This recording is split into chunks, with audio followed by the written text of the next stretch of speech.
Congratulations on the new life, darling. A relentless rain was lashing against the windows of our Manhattan apartment, making the evening traffic even worse. I sat in the living room, a cup of tea, now cold, on the table beside me, staring at the wall clock. It was 9 p.m. David wasn't home yet.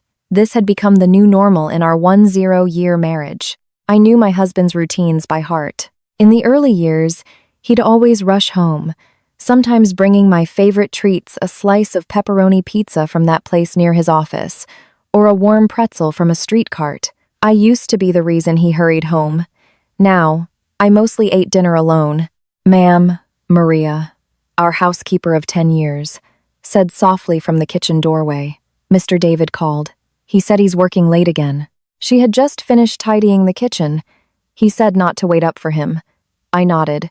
Yes, Maria. He's been very busy lately. Maria looked at me with an expression I couldn't quite decipher. It was a mixture of pity and a desire to say something more, but she held back. She just sighed and quietly excused herself to her room at the back of the apartment. I looked at the clock again. Past 9. The rain was still coming down in sheets. My suspicions had started 3 months ago. That's when David began bringing work home, something he'd never done before. He would sit in his study, sometimes until the early hours of the morning, surrounded by his laptop and stacks of documents. Occasionally, I'd hear him chuckle softly, his voice gentle as he spoke on the phone. I assumed it was an important client, until one night, I went into his study to bring him a cup of coffee. He was startled, quickly shutting his phone screen off. "Coffee, honey," I said, placing the mug on his desk. "Thanks, babe," he smiled, but it was a smile that didn't reach his eyes. I knew because I had spent 10 years reading every shift in his expression. "On the phone with a client?" I asked casually. "Yeah, a new one. A bit difficult," he answered quickly. Too quickly. I just nodded and walked out. But from that night on, my antennas were up. Something was wrong. I started noticing the little things. The phone he now carried everywhere, even into the bathroom. The password that was suddenly changed without my knowledge. The scent of a strange perfume on his shirts, not the one I'd bought him. And most glaringly, he started obsessing over his appearance. Dieting, hitting the gym, buying new, trendier clothes. At 38, David was suddenly concerned with his physique. At first, I thought it might be a midlife crisis, a man wanting to feel young again. But my gut told me otherwise. 2 weeks after the incident in his study, I decided to find out for myself. Not by confronting him, I'd learned that a cheating man only becomes a better liar under pressure. I chose a smarter path. I started checking the credit card statements he carelessly left in his bedside table drawer. My first discovery: a bill from a high-end restaurant in Soho for a party of 2, during a dinner hour on a night he claimed to be working late. My second discovery: a charge from a famous boutique on 5th Avenue for a piece of jewelry costing over $1,000. I hadn't received any jewelry. The third, and most painful, discovery: movie tickets for 2. For a romantic comedy he would never watch with me. I remembered that day perfectly. He came home late, blaming a coordination meeting that ran into the night. My chest felt tight, but I didn't cry. I was past the point of crying over a man who was secretly betraying me. Instead, I began to plan. The peak of my suspicion came a month ago when I, on a whim, opened the laptop he'd left in the living room. David was in the shower, and for some reason, he had forgotten to log out of his messaging app. I knew it was an invasion of privacy, but my intuition was screaming too loudly to be ignored. And there it was, on the screen, a conversation with a contact named J. "Miss you so much, D. When can we see each other again? My husband is out of town on a business trip this Saturday. We can have the whole day." My husband. The woman was married. I scrolled up, reading the entire conversation. It had been going on for 5 months. They met almost every week, at different hotels. Her name was Jessica, a secretary at David's firm. She had been to our apartment a few times for work-related matters, and I had always welcomed her warmly, offering her tea and cookies. I once told David, "Your new secretary is pretty, honey." He had replied, "She's okay, I guess. Not as beautiful as you. Lies. It was all lies." I closed the laptop, my hand trembling slightly. Not from sadness, but from rage. Rage at myself for being so trusting. Rage at David for throwing away 10 years of marriage. Rage at that woman who came into my home, drank tea from my cups, while secretly sleeping with my husband. But rage wouldn't fix anything. Rage would only make me weak. I took a deep breath and opened the filing cabinet in my home office.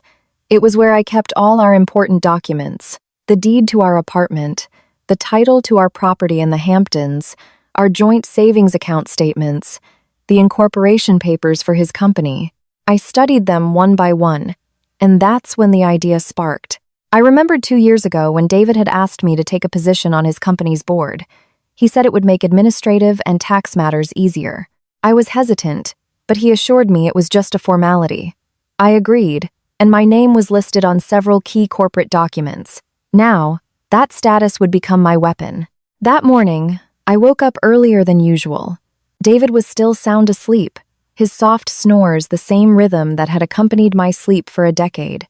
I watched him for a moment from the doorway. His face was peaceful, as if he had never done anything wrong. I used to love watching him sleep. It felt serene, like any problem could be solved as long as he was by my side. Now, he just felt like a stranger. Without wasting time, I took my phone and went to my home office, a small room in the corner of the apartment I used for managing household finances. This was where I kept all the files, all the documents, all the secrets David never knew I had. I dialed a number I had saved a while ago. It was my old college friend, Chloe, who was now a top divorce attorney. We weren't extremely close, but we'd met at a few reunions and occasionally exchanged messages on social media. I knew her specialty was divorce and asset disputes. "Chloe, do you have time to meet?" I asked as soon as she answered. "Hey, Amelia, long time no hear. What's up?" Chloe's voice was cheerful, a stark contrast to my own turmoil. "I need some serious help." Chloe paused, probably sensing the change in my tone. "Of course. When? Where?" "Today, if possible. I can be at your office at 10. Done. I'll text you the address." I hung up and looked at my reflection in the dark screen of my monitor. A 32-year-old woman with shoulder-length hair and eyes that were tired from lack of sleep. I'd only slept 3 hours. The words from the laptop screen kept replaying in my head. "Miss you so much, Dee." I shook my head, forcing the image away. Not now. I couldn't be weak now. I showered, put on light makeup, and chose a crisp white blouse and black trousers. I looked like someone going to handle business, not a wife on the verge of divorce. David was still asleep when I left. I left a note on the kitchen counter, "Out for a charity meeting. Breakfast is in the fridge. Love you." The last 2 words felt like poison on my tongue, but I wrote them anyway. This game had to be played perfectly. Chloe's office was on the 25th floor of a sleek high-rise in Midtown. The atmosphere was typical for a law firm, organized, formal, with stacks of files on every desk. Chloe greeted me with a warm hug, as if we'd just seen each other yesterday. "Amelia, you've lost weight. Are you sick?" she asked as we sat down in her office. I sighed. "Not sick, Chloe." Betrayed. Chloe's brow furrowed. "David?" I nodded. "He's having an affair. For the last 5 months. With his secretary." Chloe let out a long breath. She leaned back in her chair, looking at me with sympathy. "I'm so sorry, Amelia. How long have you known?" "I started suspecting 3 months ago. Last night, I got proof." I took out my phone and showed her the screenshots of the conversation I had managed to photograph from David's laptop. Chloe read them carefully, her eyes narrowing when she got to the part where Jessica mentioned my husband. "So this woman is married too?" she said. "But I don't know who her husband is. All I know is they've been playing this game behind my back for 5 months. Vicious," Chloe said, handing my phone back. "So, what do you want to do, Amelia? Divorce him or try to save it?" I let out a bitter laugh. "Chloe, when a husband is taking his mistress on weekly dates, is there anything left to save?" Chloe was silent. She knew the answer. "I want a divorce. But I'm not leaving with nothing." Chloe looked at me intently. Then a small smile formed on her lips. "Now that's the Amelia I remember from college. You never like to lose. So, what's your plan?" I pulled a folder from my bag. Inside was a detailed list of the assets from my marriage with David. The condo on the Upper East Side, the property in the Hamptons, 2 investment apartments in Midtown, 3 cars, and a joint savings account with a substantial amount of money. Also, the shares in David's company registered under my name as a board member. These are all our assets, Chloe. I want to secure them before the divorce papers are filed. Chloe studied the list. These are marital assets, Amelia. Legally, you're entitled to half, but if you want to secure more, you need proof that he's the one at fault. Infidelity is a breach of the marital contract. It can be a factor for the judge to award you a larger share. I'm already gathering the proof of the affair, but regarding the assets, I have an idea. I explained my plan, about my position on the board, and how I could leverage corporate documents to transfer the assets. Chloe listened intently, nodding occasionally. This plan will take time, Amelia. You have to be patient, no rushing, and you can't let him find out. If David gets suspicious, he could move the assets first. I know, Chloe. That's why I need your help. I also need a connection to a notary or a lawyer who can cooperate.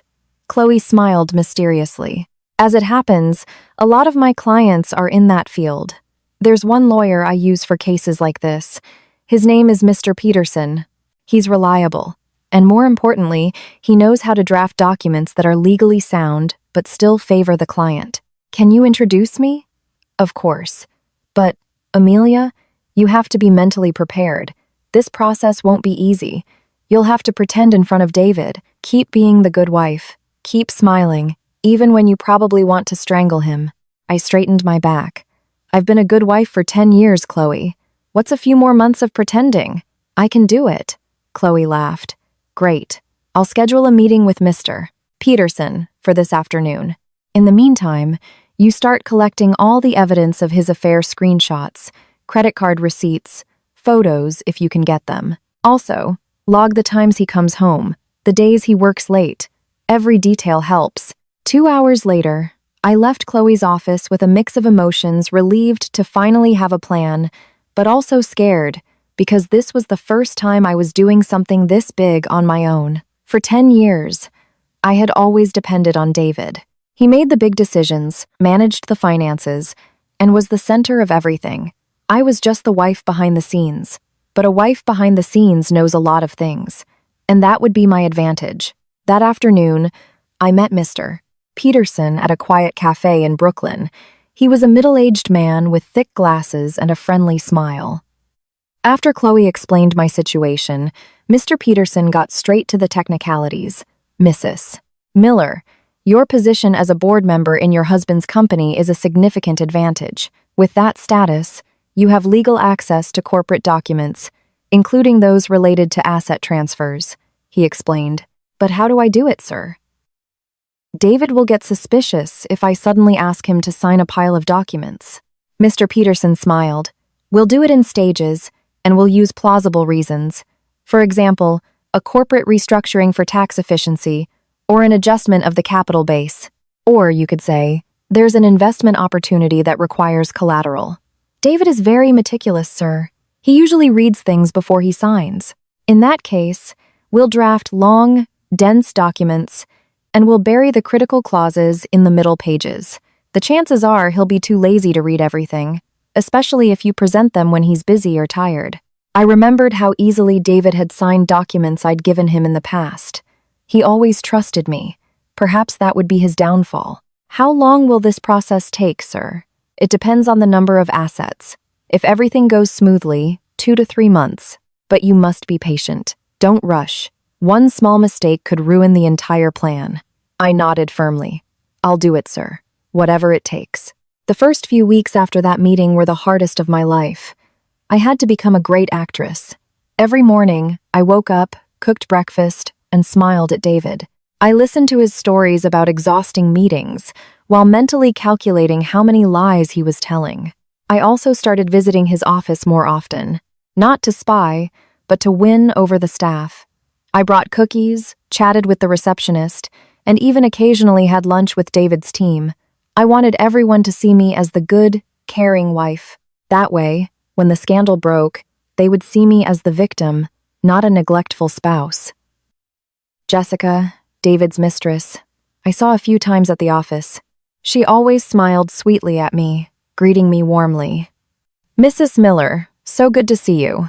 Mr. Miller is in a meeting. Should I get him for you? I would always reply with the same polite tone. No need, Jessica. I'm just dropping off his lunch. Could you please make sure he gets it? And she would nod with that same sweet smile. All the while, I knew that behind that smile was the woman sleeping with my husband. The pathetic part was, she had no idea that I knew everything. The private investigator I hired started his work. His name was Mike, an ex-cop who now ran his own agency. He was thin, average-looking, and could blend into a crowd without drawing any attention. Every 3 days, he sent a report via email. The first report, a photo of David and Jessica having dinner at an Italian restaurant in the West Village. They were sitting opposite each other, holding hands across the table. In the photo, David looked happy, laughing widely, just like he used to laugh with me. The second report, they went to a 5-star hotel near Central Park. They checked in at night and left at 10 the next morning. Jessica looked different, wearing the same clothes as the day before, her hair a mess. The third report, they went to a villa in the Hamptons. They stayed for 2 days and 1 night. On those same days, David had told me he had an out-of-town conference. I saved all the photos and reports in a special folder. One folder for the divorce evidence. The third month since my meeting with Chloe and Mr. Peterson unfolded like a game of chess. Every move had to be calculated, every action precise. I could no longer be the Amelia I once was, the sweet wife who just smiled and obeyed. Now, I was the main player in a game that would determine the rest of my life. That morning, I sat in my home office with a cup of black coffee. In front of me was a thick notebook listing the assets to be secured. Mr. Peterson had divided them into 3 categories: liquid assets, real estate, and financial assets. Each required a different strategy. Let's start with the easiest. Mrs. Miller, Mr. Peterson had said in our last meeting. Financial assets, the joint account, CDs, and savings. These can be moved with relatively simple procedures, as long as you can get full access. Full access meant I had to convince David to give me power of attorney over the accounts, or, if necessary, do it without his knowledge. I chose the second option. Week 1. Clearing the joint account. The bank where we kept our money was a private bank I had used since college. The customer service representative, a woman named Linda, was like a friend. Whenever I came in, she greeted me warmly. "What can I do for you today, Mrs. Miller?" she asked as I sat down in front of her. I smiled broadly. "Just some administrative stuff, Linda. It's a bit embarrassing, but my husband is so busy lately. He asked me to handle transferring this joint account." Linda frowned. "Transferring, ma'am?" "Yes. We want to change the status of this joint account to an individual account under my name. He said it's for tax and investment purposes. My husband trusts me completely." I handed over the documents Mr. Peterson had prepared. There was a power of attorney form that looked as if David had signed it. I had carefully traced his signature from an old document. There were also photocopies of our IDs and the application form to change the account status. Linda examined the documents carefully. My heart pounded in my chest. This was the most critical moment. "This is the power of attorney, ma'am. But usually for a change in joint account status, both owners need to be present," Linda said hesitantly. I sighed dramatically. "I know, Linda, but my husband really can't make it. He's on a business trip for the next 2 months, and he said this tax thing is extremely urgent. Linda, please help me out. I've been a customer here for over 10 years. Never had a problem, right?" Linda was silent. I knew she was torn between procedure and our long-standing acquaintance. Finally, she sighed. "All right, Mrs. Miller, I'll help you this one time, but next time, please have your husband come in person." I nodded gratefully. "Thank you so much, Linda. You're a lifesaver." 3 days later, the joint account was officially in my name alone. The $2.4 million inside was now entirely mine. I transferred half to another savings account of mine and put the other half into a certificate of deposit for safety. Week 2. The apartment deed. Our apartment was a wedding gift from both our parents. We bought it 5 years ago with a joint mortgage. Every month, the payment was automatically deducted from our joint account. This apartment wasn't just a building, It was a silent witness to our marriage. I remembered when we first moved in, David carried me over the threshold like a newlywed. I laughed, he smiled, and we promised to build a happy family here. Now, in the same home, I was preparing to kick him out. To transfer ownership of the apartment, the process was more complex.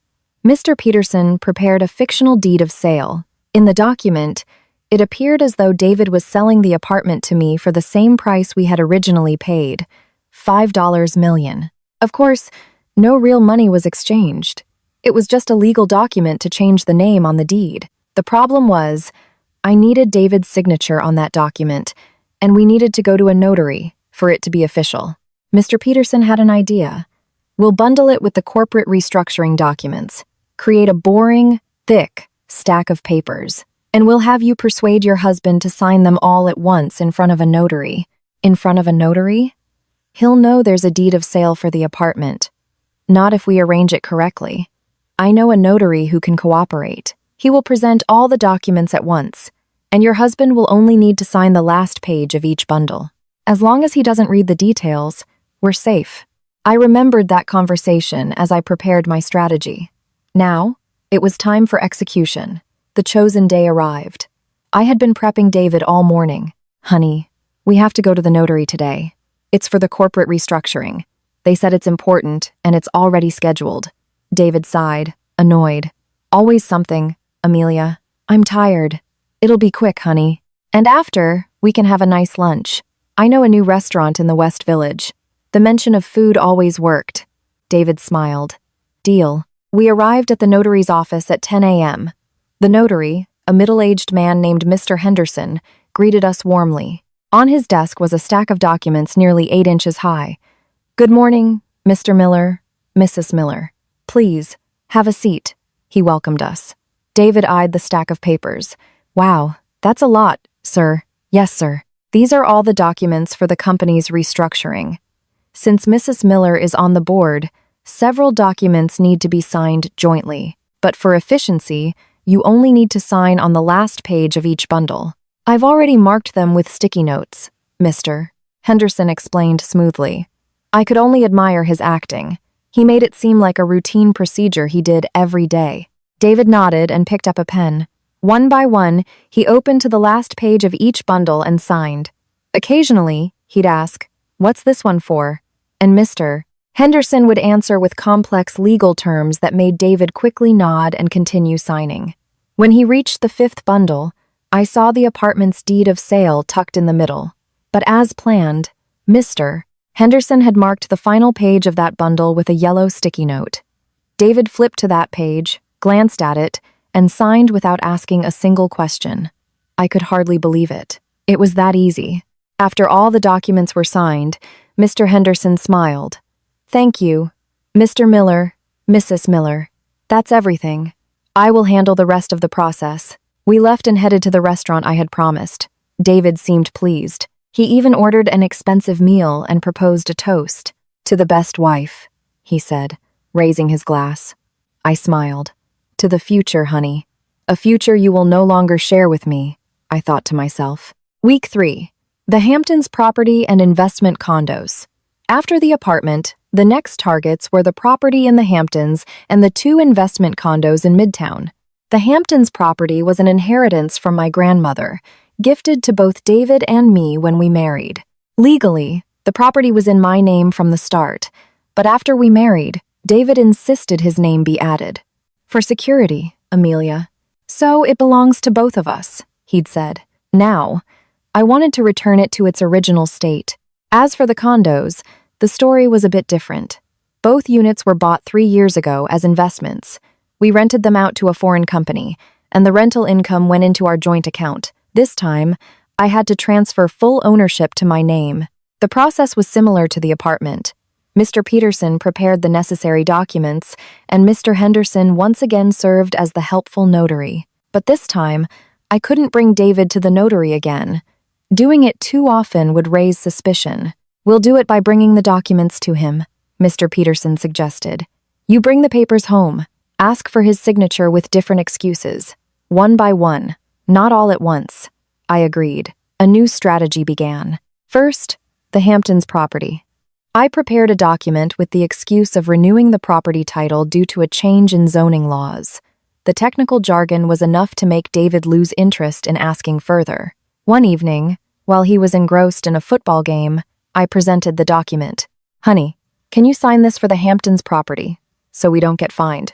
He signed without looking away from the TV. Second, the first condo. This time, the excuse was a change in ownership status for tax efficiency. I handed it to him while he was busy on his phone, probably texting with Jessica. He signed it absent-mindedly. Third, the second condo. The reason: compliance with new regulations on foreign investment. This was the most plausible excuse since the tenants were indeed a foreign company. David even said, "Oh, right, that's important. Get it done quickly, Amelia." I smiled. In 1 month, 3 major assets had changed names. Week 4. Cars and personal savings. The 2 cars we owned, a Range Rover and a Mercedes, also had to be secured. The Range Rover was David's favorite. He was so proud of it, often washing it himself on weekends. The Mercedes was the car I used daily.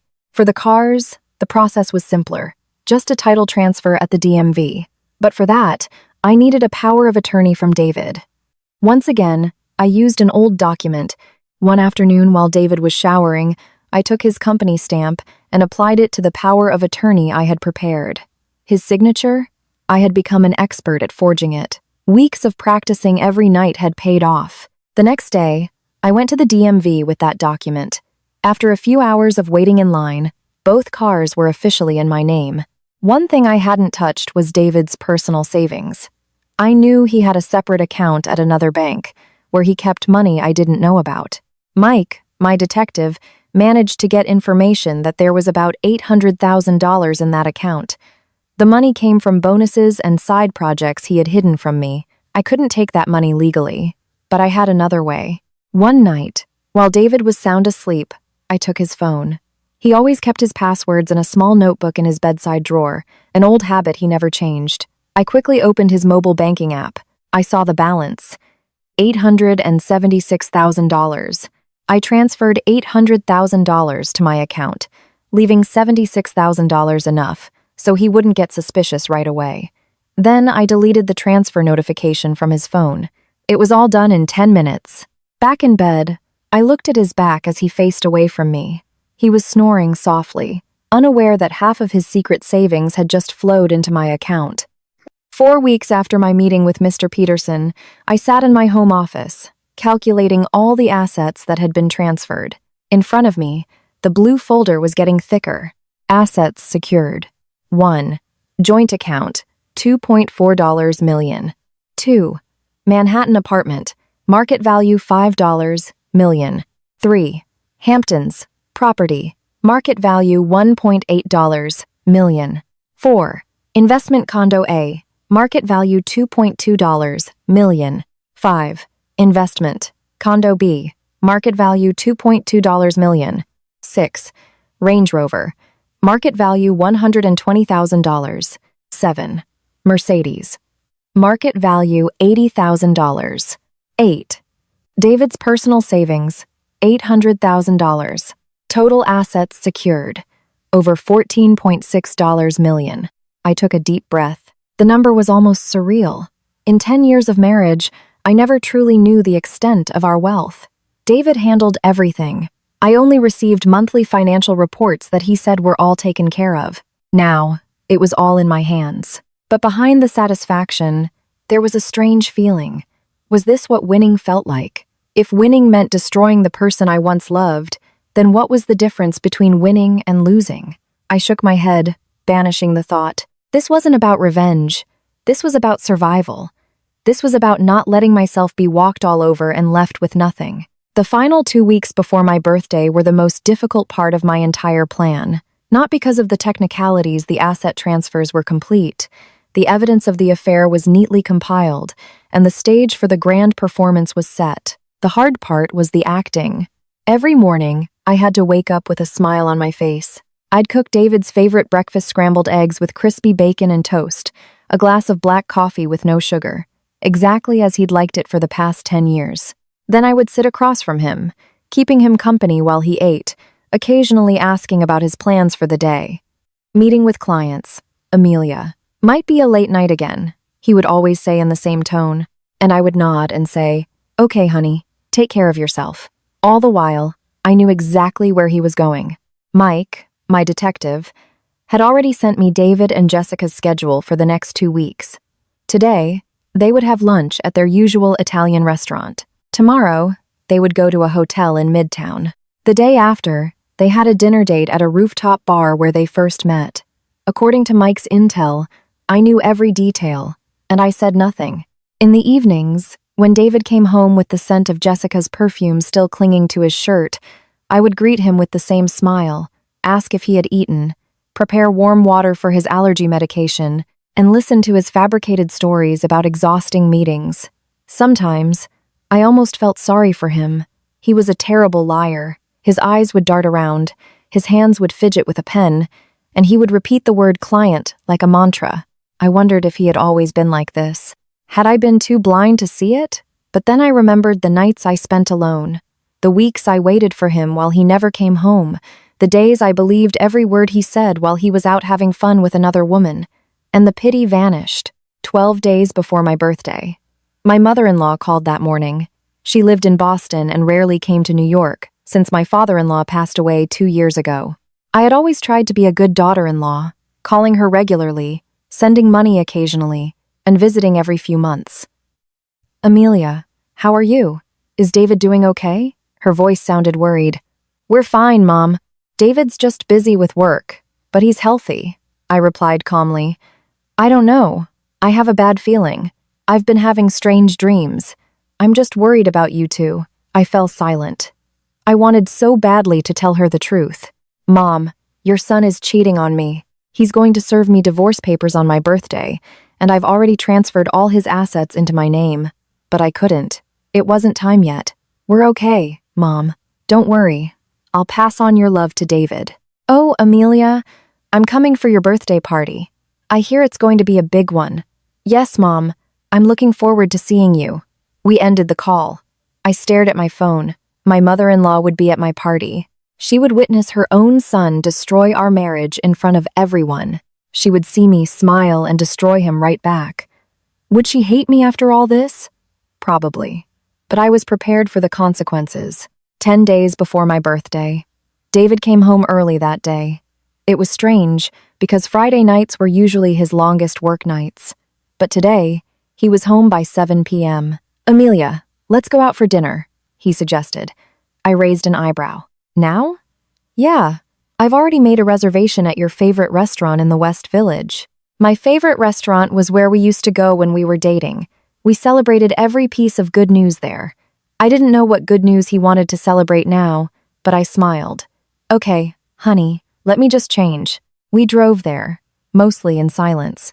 At the restaurant, David ordered my favorite dishes, lobster thermidor and a chocolate lava cake. He even ordered a bottle of wine, though we rarely drank alcohol. In the middle of dinner, he reached for my hand.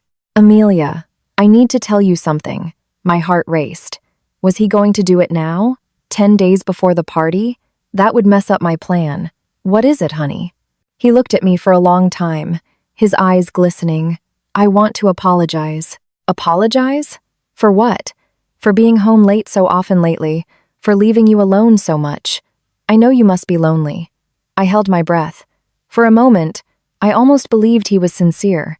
But then, I remembered the scent of Jessica's perfume on his shirt the night before. "It's okay, honey. I understand you're busy. You're the best wife, Amelia. I don't deserve you." "You're right. You don't," I thought. But I just smiled. "Let's eat, honey, before it gets cold." He nodded and went back to his food. I watched him. There was guilt there, yes. But guilt hadn't stopped him from cheating. Guilt wasn't going to stop him from bringing divorce papers to my birthday party. So, let him feel guilty. It wouldn't change a thing. 8 days before my birthday, I received a package from Mike. Inside was a flash drive containing a video recording. I played it on my laptop. The video showed David and Jessica in a hotel lobby. Their voices were clearly recorded because Mike had placed a tiny listening device on a nearby table. "So, are you ready?" Jessica's voice. "Ready." The divorce papers are drawn up. I'll just give them to her on her birthday, David replied.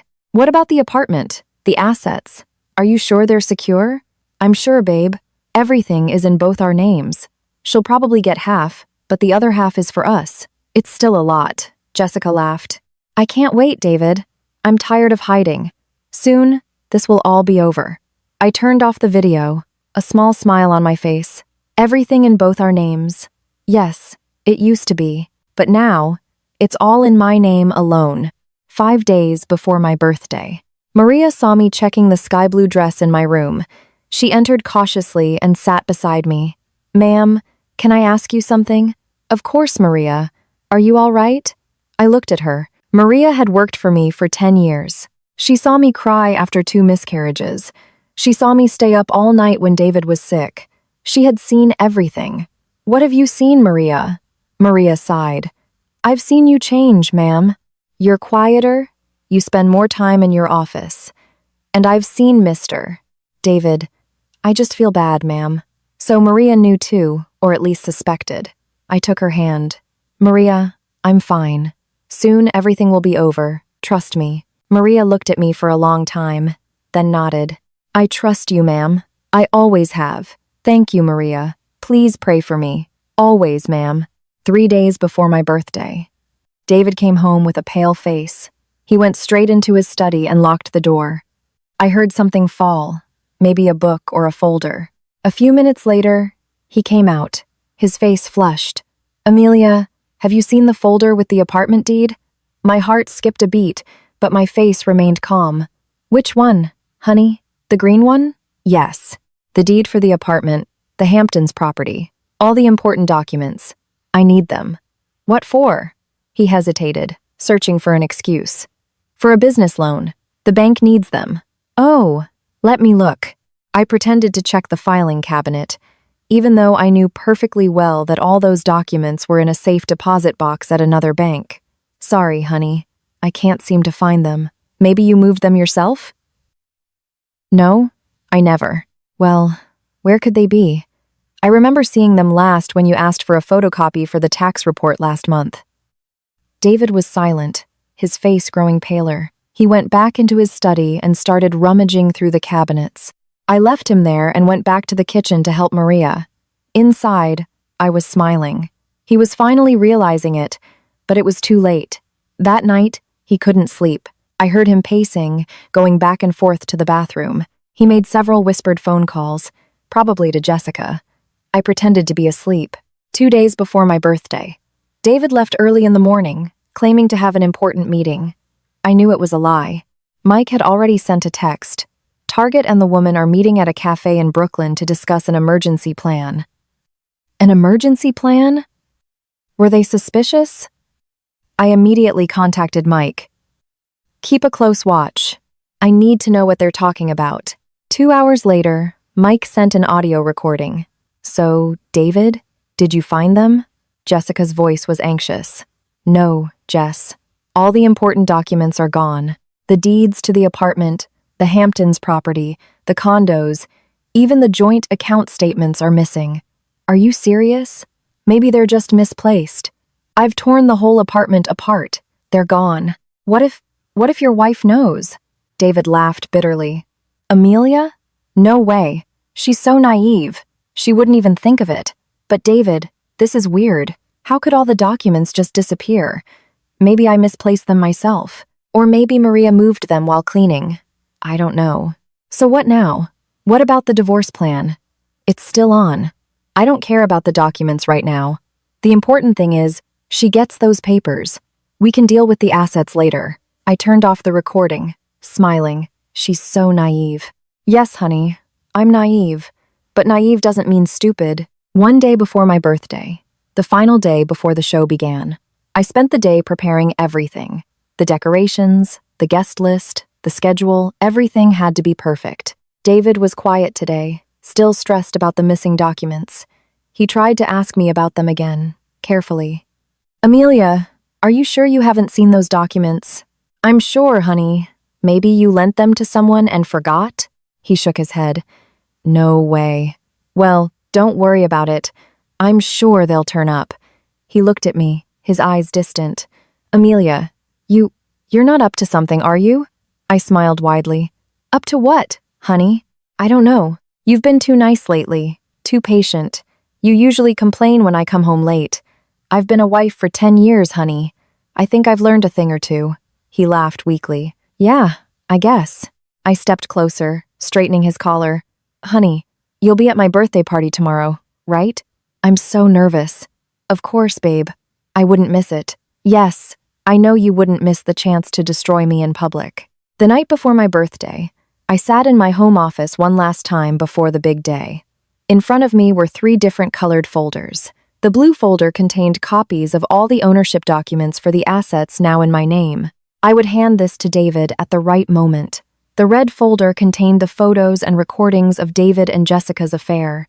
I would show this to the guests if they pushed things too far. The yellow folder contained the divorce papers, already signed by me, complete with a notary's stamp, ready to be served at any moment. I also prepared a brown envelope for Jessica. Inside were photos of her with other men, proof that she was cheating on David too. I didn't know if I would use it, but it was better to be prepared. My phone rang. It was Chloe. Amelia, how are the preparations? Ready, Chloe. The show starts tomorrow. Are you strong enough? I took a deep breath. I have to be. Amelia, I'm proud of you. You're incredible. I smiled. Thanks, Chloe. Pray for me. Always. I'll be there tomorrow. I want to see the drama unfold myself. We laughed together, and then she hung up. I looked at our wedding photo on the wall. A young David, smiling broadly. Me beside him in a white gown, my face full of hope. I'm sorry, David, I whispered. But you started this. I put all the folders into a large tote bag. Then I walked to the bedroom and lay down beside David, who was already asleep. I looked at his face, perhaps for the last time with any sort of feeling. After tomorrow, I would never look at him this way again. Tomorrow, I would become a new Amelia. On the morning of my birthday, I woke up early. The sun hadn't risen yet. David was still fast asleep, exhausted from a restless night worrying about the missing documents.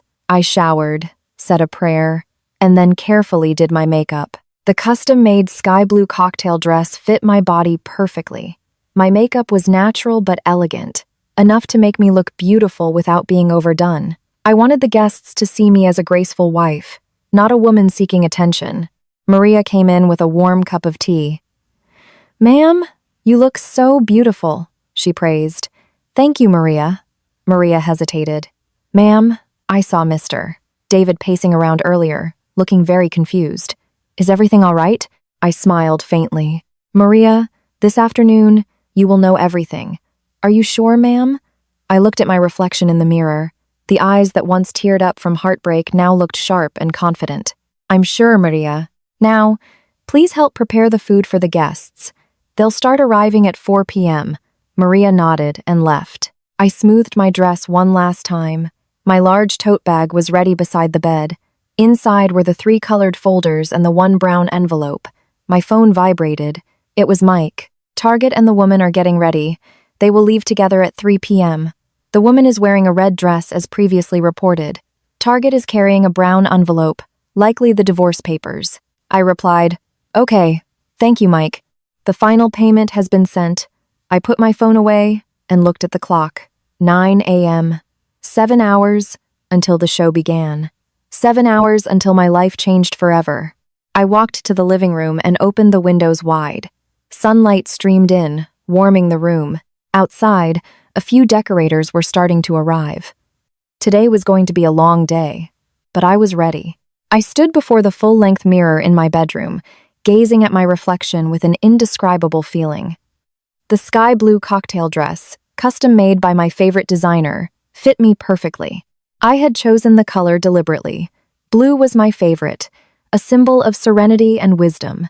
Today, I had to be serene. I had to be wise, even if 1,000 storms were raging inside my heart. My makeup was natural, a touch of powder, soft pink lipstick, and a hint of brown eyeshadow. I didn't want to look like a woman dressed to impress. I just wanted to look like myself.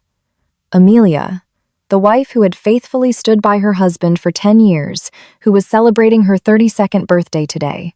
From my bedroom window, I could hear the decorators setting up. Blue and white balloons were being hung, lace tablecloths were laid out neatly, and in the corner, a long table was set up for the birthday cake. The cake itself was a 3-tiered masterpiece adorned with fresh blue and white flowers, exactly as I had ordered weeks ago. I intentionally ordered a large, beautiful cake, not because I wanted to celebrate, but because I wanted every guest to remember this day, not just for the drama, but for the elegance of the party. Maria entered with a warm cup of tea. She looked at me with a mixture of pride and anxiety. "Ma'am, you look so beautiful," she said softly. I smiled, took the cup, and inhaled its familiar jasmine scent before taking a slow sip. It was my favorite. Maria always knew how to make me feel at ease. "Maria, this afternoon, please help watch the front door. Take note of who arrives, and if you see anyone suspicious, let me know." Maria nodded, though her eyes were filled with confusion. She didn't ask any more questions, probably used to my strange requests lately. After she left, I sat on the edge of the bed and opened my tote bag one last time. Inside were the 3 colored folders: blue, red, yellow, and the brown envelope for Jessica. I checked the contents of the blue folder again. Photocopies of all the deeds for the apartment, the Hamptons property, the condos, and the car titles, all now in my name. There were also printouts of the bank account and CD balances, totaling over $14.6 million. The red folder held the photos of David and Jessica in various places: restaurants, hotels, a villa complete with dates and times.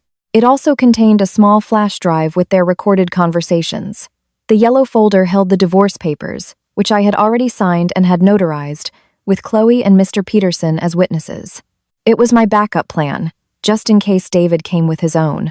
And the brown envelope for Jessica contained photos of her with 3 different men, proof that while she was with David, she was also playing the field.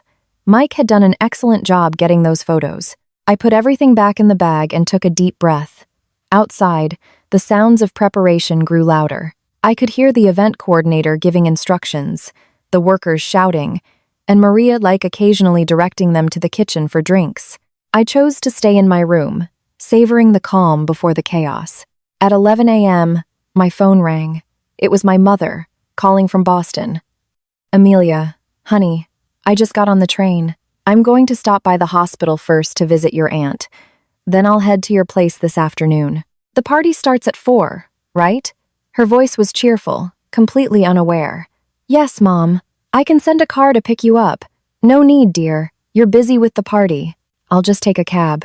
Be safe, Mom." "I will, sweetie." "Oh, is David home?" I paused for a moment. "No, Mom. He's at work. He'll be home this afternoon." "Well, I pray your party goes smoothly. I'm so proud of the woman you've become." I swallowed the lump in my throat. "Thanks, Mom. See you later." I hung up and closed my eyes, imagining my mother's face this afternoon when she witnessed everything. She was getting older. Her heart wasn't as strong, but I couldn't shield her from reality. She needed to know how her son-in-law had treated her daughter.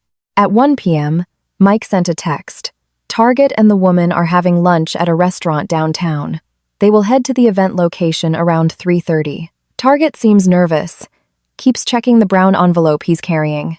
I replied, "Keep monitoring. Update me on every move." I put my phone away. 3 hours left.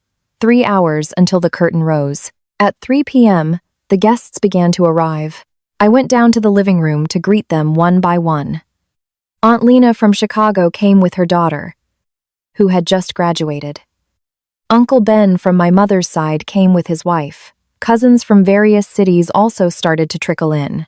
They all hugged me, gave me presents, and wished me a happy birthday warmly. I smiled, laughed, and joked as usual.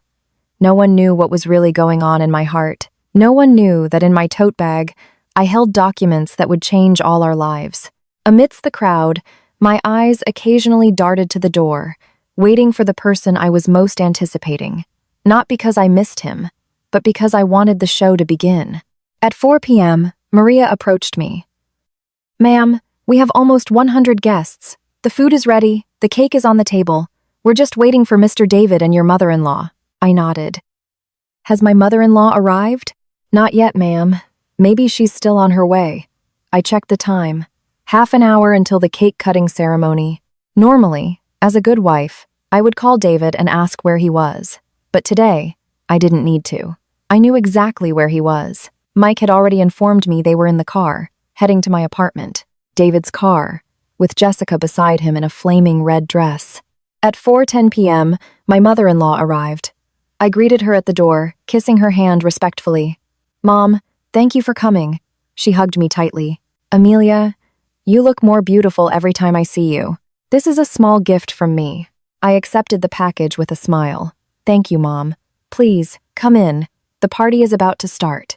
My mother-in-law entered and was greeted by other relatives. I returned to my post near the door, waiting.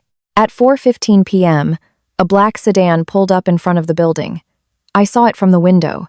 My heart beat faster.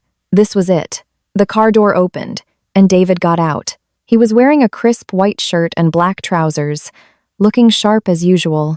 But what made all the guests turn their heads was the woman who got out from the other side. Jessica stepped out in a flaming red dress that was incredibly tight, with a plunging neckline and a hemline that barely reached her thighs.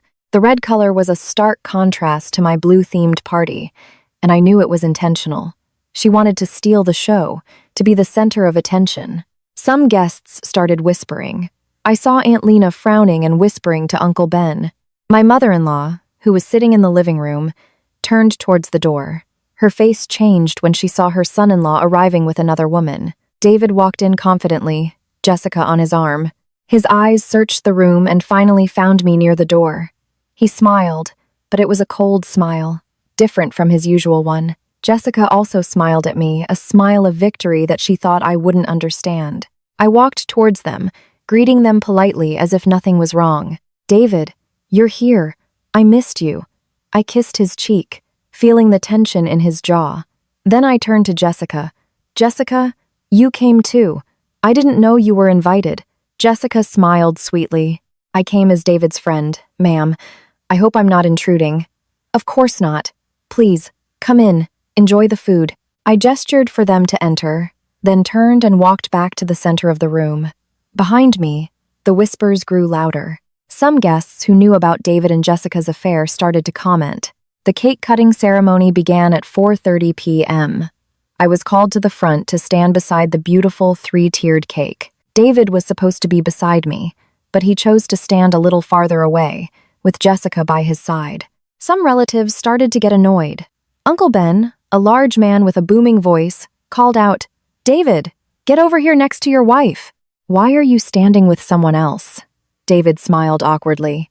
"Yes, Uncle. Just a moment." He walked over, standing beside me with a distance that felt miles wide. I could feel the tension in the room rising. People were now focused on the strange situation, not the birthday cake. Just as I was about to cut the cake, David suddenly raised his hand. "Wait, Amelia. There's something I want to say before you cut the cake." The room fell silent. All eyes were on us.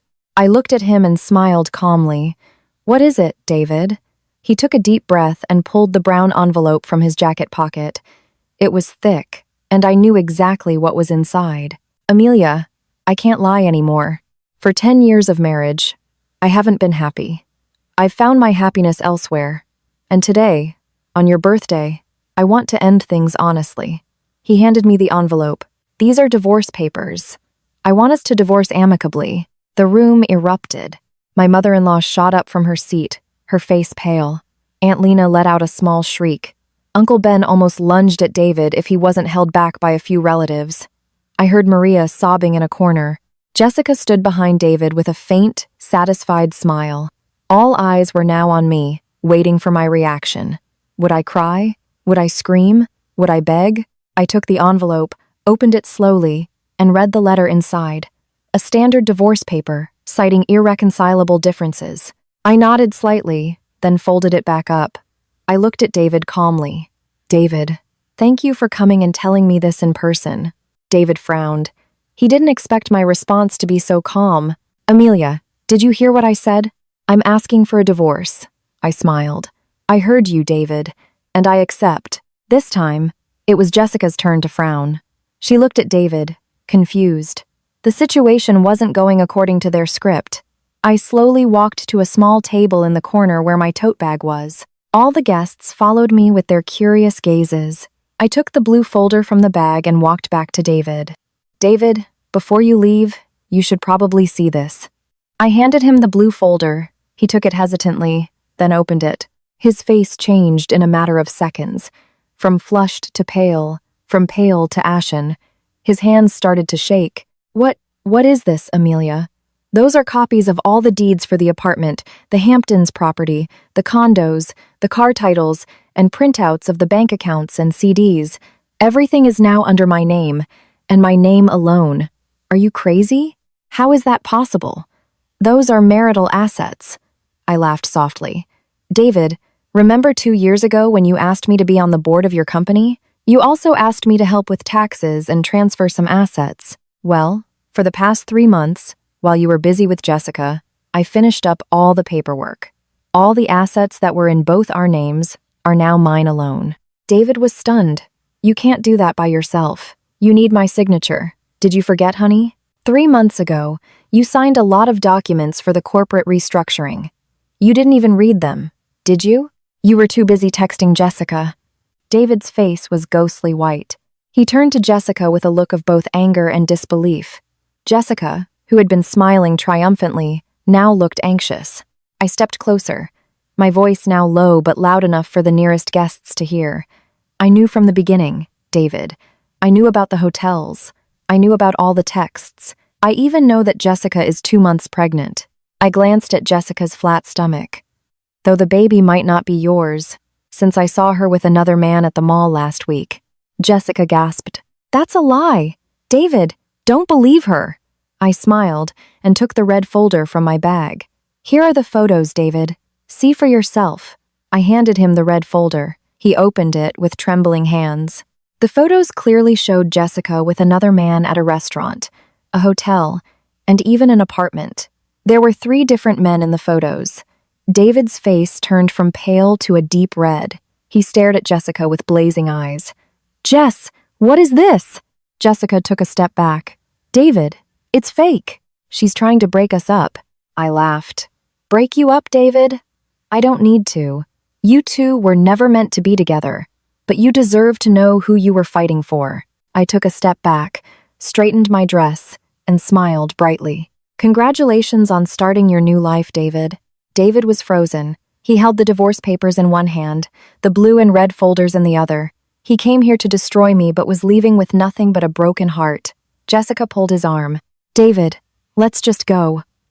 But David was still staring at the photos, his eyes welling up. He probably just realized he had been played by 2 women at once, me, who secretly took his assets, and Jessica, who secretly played around with other men.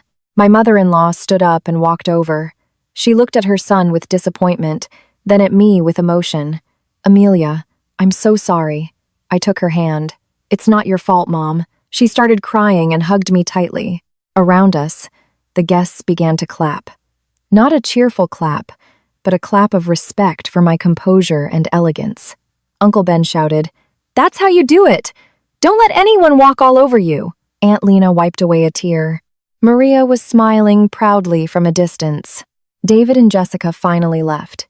They walked out of my apartment, their faces red with shame, followed by the sharp gazes and whispers of all the guests. Jessica was sobbing, but I didn't know if it was from embarrassment or because her plan had failed so spectacularly. David walked like a zombie, probably just realizing that he had not only lost his wife, but also all the assets he had been so proud of.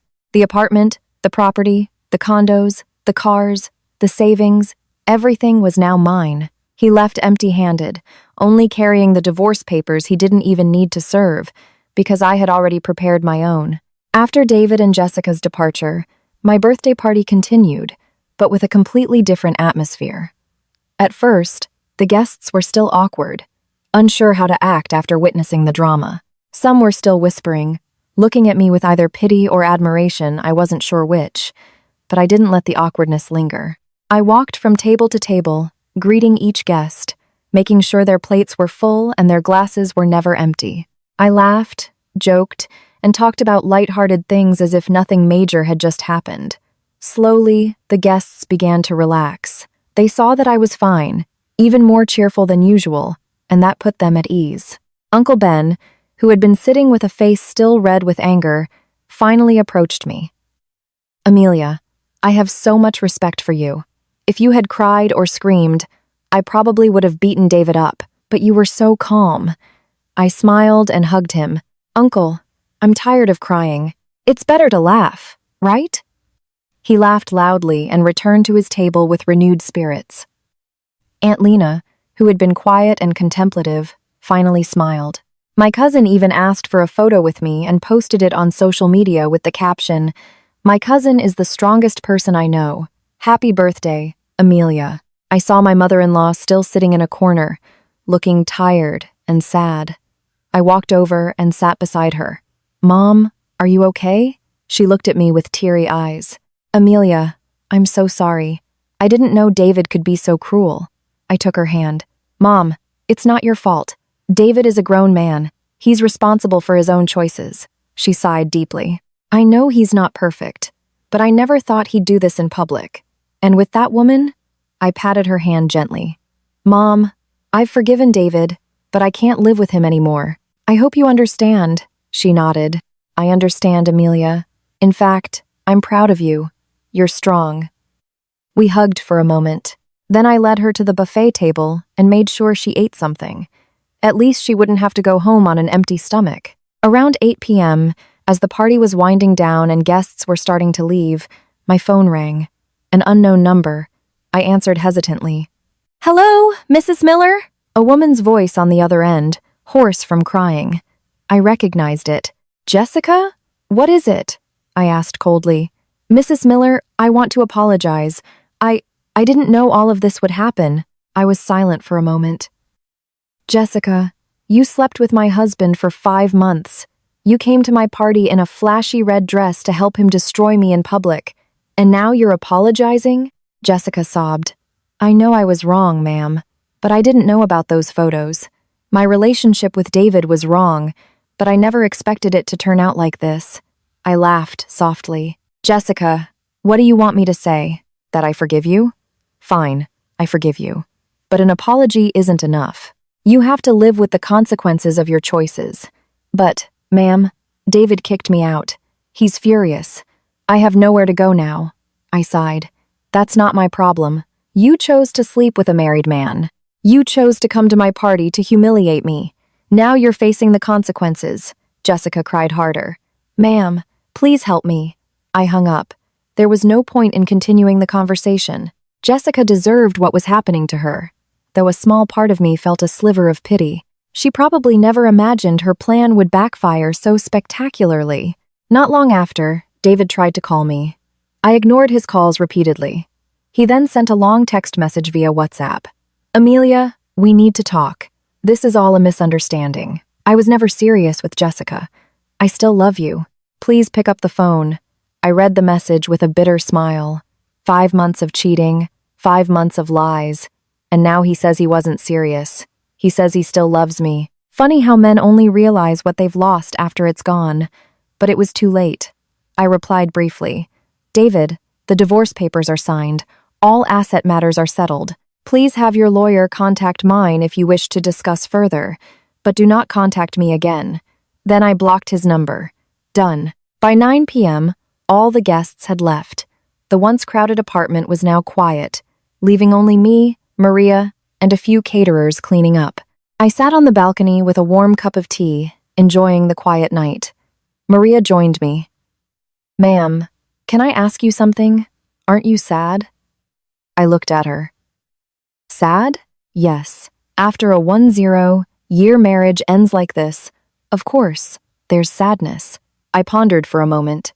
"The sadness is there, Maria, but I've already passed that stage." I cried silently for the past 3 months. I've gone through sadness, anger, disappointment, and all the other negative emotions. Now, all that's left is relief. Maria nodded slowly. "Ma'am, you're amazing. I never knew you were this strong."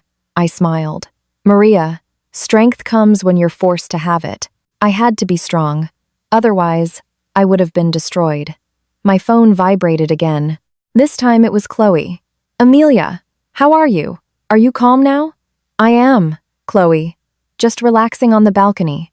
Thank God. I was on the edge of my seat watching the video. You were so cool, you know that? I laughed.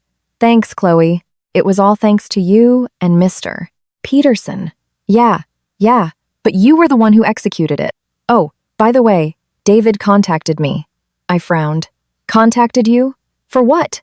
He asked me to be his lawyer. Said he wants to sue you over the assets. I was silent. Chloe laughed. Of course.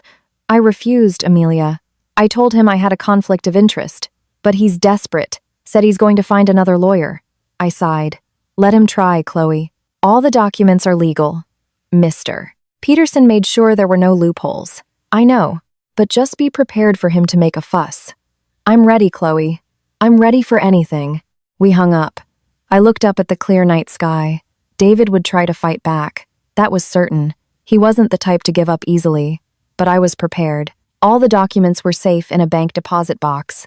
All the evidence of his infidelity was in my possession. If he wanted a war, I would face him. This time, I wouldn't back down. That night, before sleeping, I took out my wedding album. The photos were still beautiful, showing two people in love 10 years ago. I looked at a photo of David smiling widely, hugging me lovingly. That man was gone. Or maybe I had just been blind all along. The man who came to my party this afternoon was not the man I once knew. He was a monster born from lies and betrayal. I closed the album and put it back in the closet. Tomorrow, I would take it to the bank and store it in the safe deposit box with the other important documents. There was no need to keep dead memories in my home. As I lay in bed, I felt an immense sense of relief. For the first time in 10 years, I slept without wondering if David would be home late. For the first time, I slept without having to pretend to be asleep when he came home in the middle of the night. For the first time, I slept as myself. Amelia, a woman who had just won the biggest battle of her life. Out there, David was probably lamenting his fate. Jessica was probably crying on a street corner, but that was no longer my concern. A new life had begun, and I would never look back. A week after my birthday party, my life changed drastically. Not just because my marital status was now officially over, the divorce was processed quickly with Chloe's help, but because I began to feel a freedom I had never experienced before. I woke up in the morning without having to make breakfast for David. I went to the mall without needing to report to anyone. I even started renovating the study into a small studio for my new business. Life felt light, as if a 10-year burden had been lifted from my shoulders. But while I was enjoying my freedom, David was facing a series of disasters. News about him spread quickly among friends and colleagues. Mike, my detective, faithfully continued to send reports, even though I no longer asked him to. He knew I enjoyed reading the latest on my ex-husband, perhaps as entertainment, or simply as confirmation that karma was indeed at work. The first report came 3 days after the party. David was fired from his job. Not because of his affair that was a personal matter, but because of a tax evasion scandal he had apparently been running with Jessica. Yes, Jessica was not just his mistress, but also his partner in crime in cooking the company books. They were both found to have manipulated financial reports and embezzled company funds for the past 6 months. David was fired in disgrace, and Jessica was also dismissed under the same cloud. I read the report with mixed feelings. The part of me that once loved him felt a pang of pity. But the part of me he had betrayed said he deserved it. The second report arrived. Jessica's husband divorced her. He had only found out about her affair after seeing the viral video of my birthday party on social media. In the video, Jessica was clearly visible in her red dress, standing by David's side. Her husband immediately filed for divorce and successfully sued for full custody of their 1-year-old child. Jessica lost her husband, her child, and her home, all at once. I read that report while sipping tea on my balcony. Maria, seeing me smile, asked, "What are you reading, ma'am?" I replied, "A story about someone who sowed the wind and is now reaping the whirlwind, Maria." The third report was the most interesting. After being fired and losing all his assets, David tried to move back in with his parents in Boston, but my former mother-in-law, still furious over his treatment of me, refused to take him in. "You've embarrassed this family," she reportedly told him. "Come back when you can take responsibility for your own life." David was forced to live in a cheap, run-down apartment in a rough neighborhood while looking for a new job. But with a ruined reputation and a record of embezzlement, no company would hire him. He was rejected even by small firms. A few weeks later, I heard that David was trying to borrow money from old friends. One by one, they turned him down. Some were blunt. "After what you did to Amelia, I'm not helping someone like you." Others were more polite but still refused. David was eventually forced to sell the Range Rover, the only asset he had left, because I hadn't had a chance to transfer it. Since the title was in his name, he could sell it. He used the roughly $40,000 from the sale to pay off debts, with the rest for living expenses. But without a steady job, the money ran out quickly. Meanwhile, Jessica's fate was even worse. After her divorce and losing custody of her child, she returned to her hometown in the Midwest. But her family, shamed by the scandal, rejected her. She was forced to live with a distant relative, working odd jobs. Mike sent a photo of Jessica, who now looked much older and worn down, a far cry from the glamorous woman in the red dress. Her hair was unkempt, her clothes were shabby, and her eyes were lifeless. I almost didn't recognize her. Amidst all this ruin, David tried to fight back. He hired a lawyer to sue for a division of assets. But Chloe and Mr. Peterson had done their work flawlessly. All the documents signed by David were legally binding. David's lawyer couldn't find a single loophole. The lawsuit was dismissed by the court. The legal fees he had paid were all for nothing. David didn't give up. He came to my apartment one afternoon, 2 months after the party. I was on the balcony reading when an old taxi pulled up. David got out, looking completely different from the polished man I once knew. His clothes were wrinkled, his hair was a mess, and his face was covered in an untrimmed beard. He walked to the gate and called my name. "Amelia, please, I need your help." I put down my book and walked to the gate. We faced each other through the iron bars. I saw desperation in his eyes, something I had never seen before. "What do you want, David?" I asked coldly. "Amelia, I'm sorry. I know I was wrong. I was a fool. But I'm begging you, please help me. I have nothing left. No money, no job, no home." I looked at him for a long time. "David, what do you expect from me? Give me back some of the assets. Just enough for me to live on. The old apartment, or one of the condos, or some money, anything." I shook my head slowly. "David, remember when you were about to divorce me in front of everyone? Did you think about giving me anything? You came with divorce papers, expecting me to leave with nothing." David looked down. "I know I was wrong, Amelia. Please, David. Everything I did was to protect myself.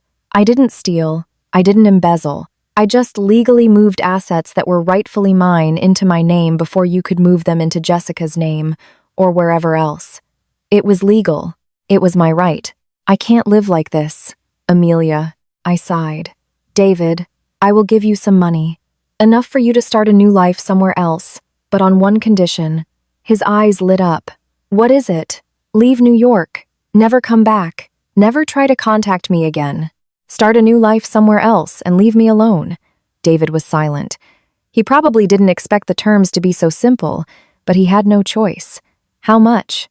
$50,000. It's enough to start a small business in another city. But after this, never come back." He nodded weakly. "Okay, Amelia, I accept." I went inside and took cash from my safe. I always kept cash for emergencies. I returned to the gate and handed him the money through the bars. He took it with trembling hands. "Thank you, Amelia. Go, David, and remember the condition." He nodded, then turned and got into the waiting taxi. I watched it drive away, carrying the last remnants of my past. I didn't know if my decision to give him the money was right or wrong, but I didn't want to live with the burden of guilt. Giving him the money was my way of completely letting him go. A few weeks later, Mike sent his final report. David had moved to a small town in Oregon and opened a small diner. The $50,000 was enough to start over, albeit a life far from his former luxury.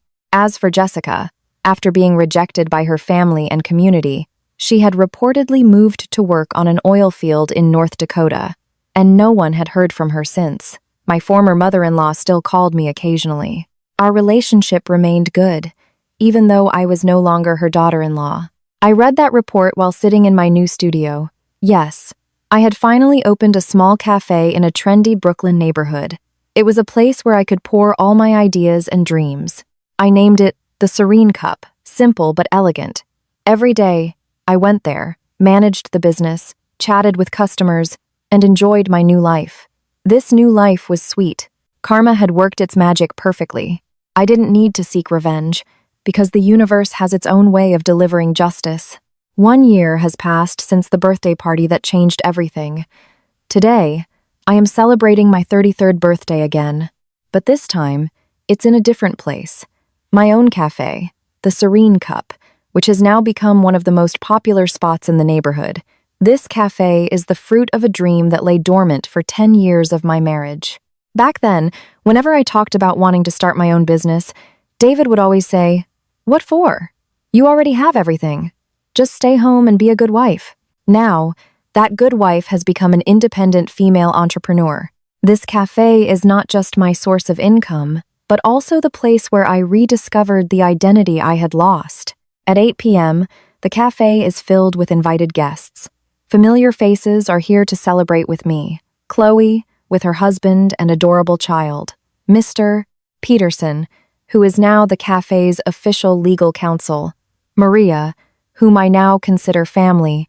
Uncle Ben and Aunt Lena, who flew in from Chicago just for today. Cousins, old colleagues, and loyal customers who have become like friends. The atmosphere is warm and filled with laughter. There's no tension like last year.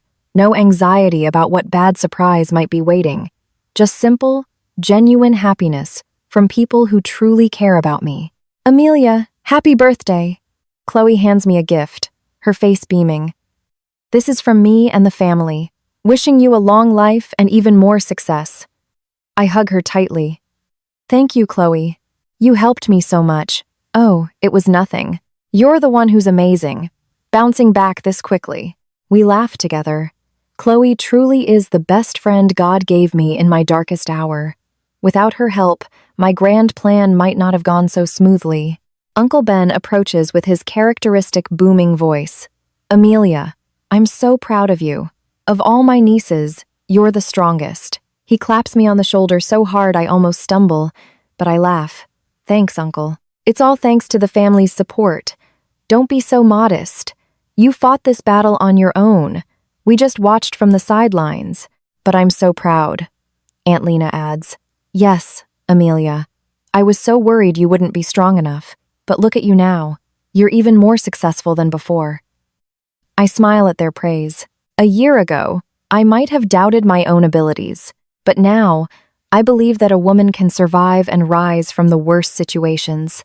In a corner, I see my former mother-in-law sitting with Maria. Yes, she came. Our relationship remains good even though I'm no longer her daughter-in-law. She's visited a few times, stopping by the cafe to chat or bring gifts from Boston. She never brings up David, and I never ask. Some wounds are best left to heal in silence. I walk over and sit beside her. "Mom, thank you for coming." She smiles and holds my hand. "Amelia, I will always think of you as my own daughter. Even though you and David are no longer together, I will always love you." I'm moved to hear her words. "Thank you, Mom. I will always respect you too." "I'm so happy to see you happy, Amelia. You made it. I'm proud." We share a warm hug. Perhaps this is what a true bond is, one formed not by blood, but by genuine affection that endures even when a marriage has crumbled. The cake cutting begins at 9 p.m. My birthday cake this year is simpler than last year's, just a single tier with fresh pastel-colored flowers. There's no need for extravagance. I've learned that happiness isn't measured by the size of a cake, but by the warmth of the people around you. Chloe asks me to stand in front of the cake with a microphone. "Friends, before Amelia cuts the cake, let's hear a few words from her." All the guests applaud. I take the microphone, a little nervous, but a smile never leaves my face. "Good evening, everyone. Thank you for coming to celebrate my 33rd birthday. A year ago, I celebrated my birthday at home with a drama that most of you probably still remember. A few guests chuckle. But look at me now. I'm here, in my own little cafe, surrounded by the people I love. A year ago, I never would have imagined I could be this happy. I pause, catching my breath. I learned a lot from what happened last year, that we should never depend on someone else for our happiness, that we must always have a backup plan in life, and most importantly, that we must believe in ourselves. My eyes glisten, but not from sadness. Thank you to Chloe for being the best friend. Thank you to Mr. Peterson for handling all the legal matters. Thank you to my family for always supporting me. Thank you to Maria for faithfully staying by my side. And thank you to all of you for being here tonight. Roaring applause fills the room. I cut the cake, share it with my guests, and the rest of the night is filled with laughter, jokes, and genuine joy.